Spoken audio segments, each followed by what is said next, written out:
Okay, guys, so we're going to go ahead and begin on today's notes. Today we're talking about graphing proportional relationships. These are the 4.3 notes. As you can see, I've already set mine up in Cornell format. Now, yours may not look exactly like mine, and that's fine because remember, we take notes the way that best fits us. But I do have my topic, which is graphing a proportional relationship, and my EQ, which is how can you describe the graph of the equation y equals mx. So at any point during the notes, if you need to pause, rewind, stop, go back, anything like that, go ahead and do so. That's what it's there for, so make sure you're using that wisely. Okay, we're going to go ahead and get started.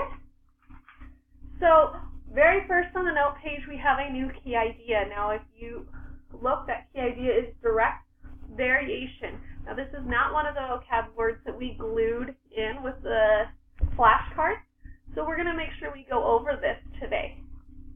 Now direct variation, per the definition of the book, means when two quantities, x and y, are proportional. The relationship can be represented by the direct variation y equals mx, where m is the constant of proportionality.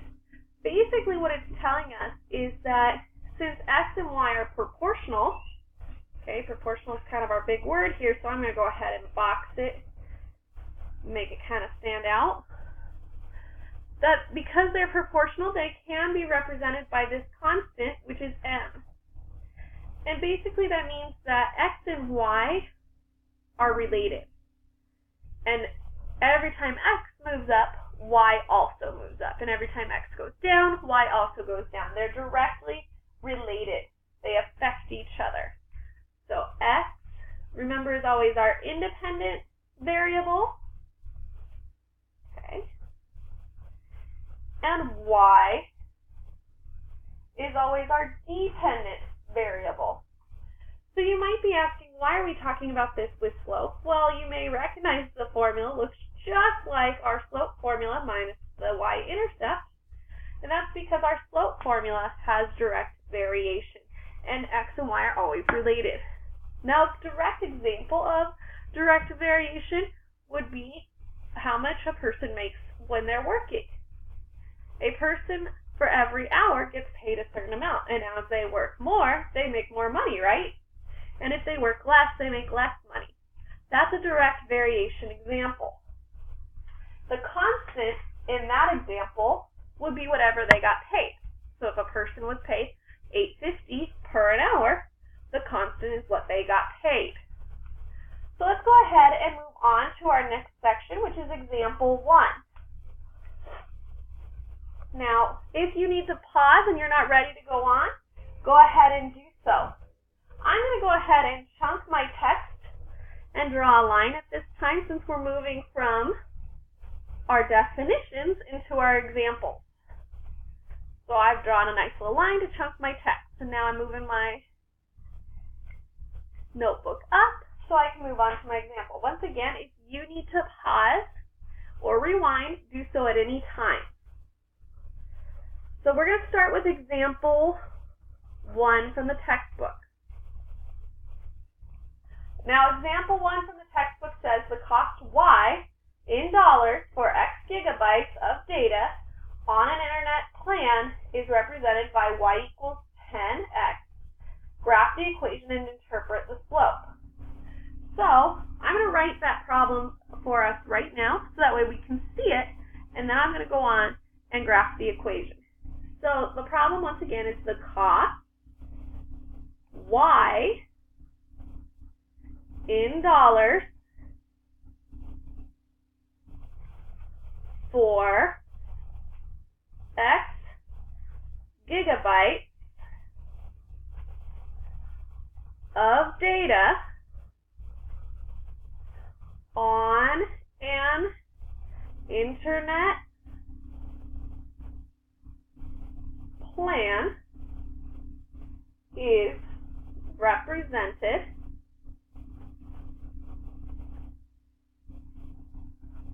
by y equals 10x. So it wants us to graph the equation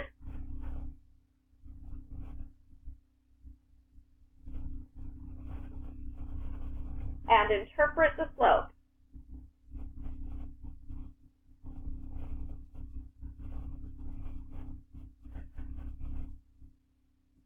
So let's start by breaking down our question a little bit. So as we look at our question, we know that y is the cost in dollars because it tells us that right at the beginning. And it's directly related to, and that's our y again, and it's directly related to our x,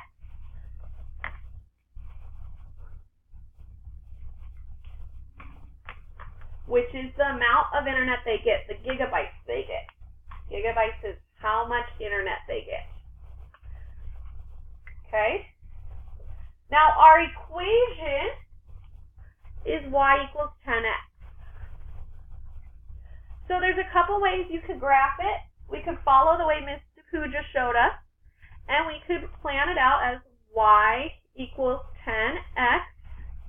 And if we look, we don't have a plus b, okay? So that's the same thing as plus 0. So our y-intercept is 0. And then our slope is 10. Now, if you don't like graphing that way and you prefer the chart, we could also set up an x and y chart, an input-output table, and graph a few points. And then we would just plug in 1 times 10 is 10, 2 times 10 is 20, and 3 times 10 is 30. So now I can make my graph. So when I make my graph, I obviously don't have enough room to count all the way up to 30 on here. So I'm going to have to jump up. So I'm going to make my graph, and I think I'm going to make it count by 5. So it'll be 1, 2, 3, 4, 5 down here, but up here I'm going to make it go by 5. So 5, 10, 15, 20, 25, 30, and 35. See, this way I'll have enough room to be able to graph all my y's. Otherwise, I wasn't going to have enough room. So we know that our first point is 0, 0, because our y-intercept right here is plus 0, so our first point has to be 0, 0. Then our next point we have is 1, 10. So I'm going to go 1, 10. Then it's 2, 20. And 3, 30. Now I'm not going to go into the negatives for this graph because that doesn't make any sense. Okay, you're not going to have negative money that you owe for internet. Okay, you're not going to buy negative internet. So I'm not going to go into the negatives for that. I'm just going to continue in the positive. So I'm going to start my line right here and draw up. Now I don't have a ruler today with me, so what I'm going to use to make sure my line stays nice and flat is I'm going to use the edge of just a regular piece of paper. Okay, so I have an envelope right here, and I'm just going to use the edge of a piece of paper. That'll help me keep my line nice and even. So I'm just going to connect all my points.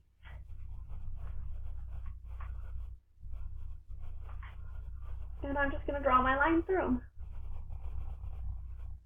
And that'll make my line nice and straight still. Okay? So now we have our line. Now we just need to interpret our slope. Okay? Because we've graphed the equation like they asked. Now we just need to interpret our slope. So the slope goes up each time by 10 over 1 because I go up by 10, because remember this is 10. So 5, 10 up, but only over 1. So since I go over 1 and up 10 each time,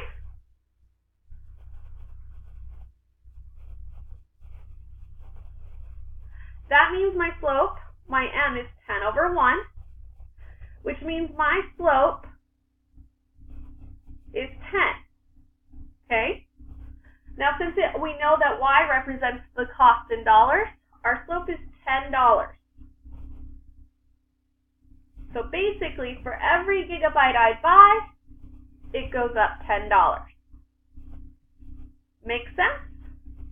All right, we're going to move on to the next example. If you need to pause, go ahead and do so. So I'm going to have to turn my page because I'm all filled up. I'm going to go ahead and turn to the next example.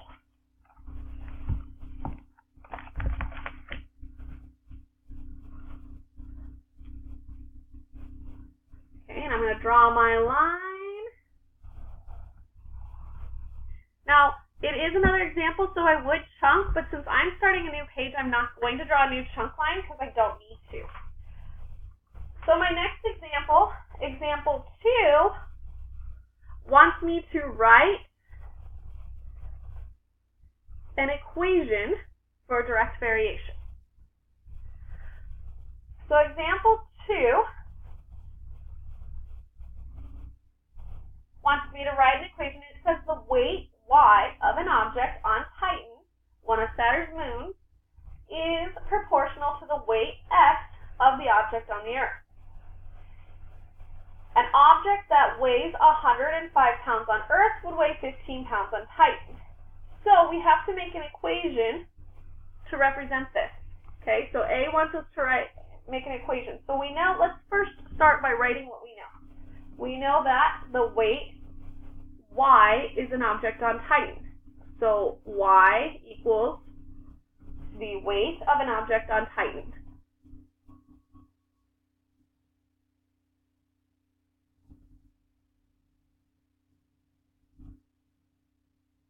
Okay, then my x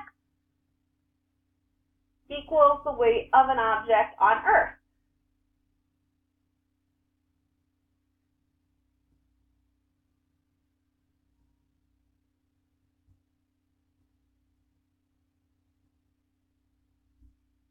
It then tells me that an object weighs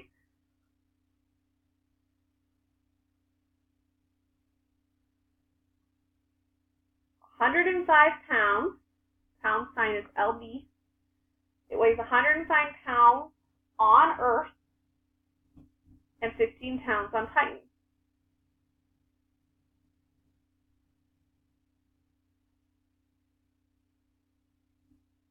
LB, once again, is pounds.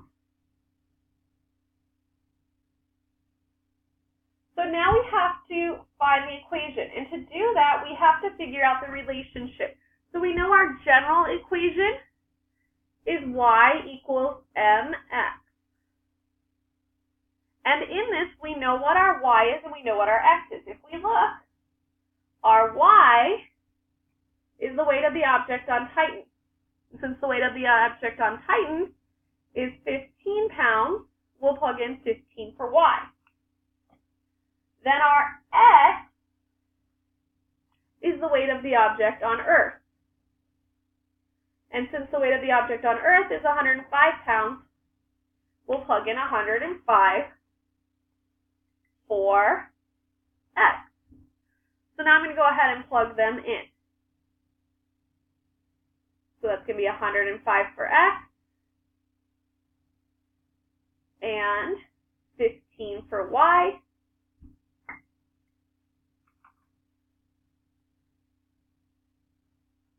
Now I just have to solve the equation. This equation is just like solving it one step. So I'm going to draw the line. And I'm going to divide by 105 on both sides. Now I'm going to look for numbers they both have in common. I can tell that they both have the number 5 in common because of the fact that 15 can be divisible by 5 and so can 105. So I'm going to pull 5 from both of them. So 15 divided by 5 is 3. 10 divided by 5 is 2. 5 divided by 5 is 1. So then I have 3 over 21 equals m. Well, I can still simplify that one more. I can pull 3 out of both. So then I have 1, because 3 divided by 3 is 1, over 7.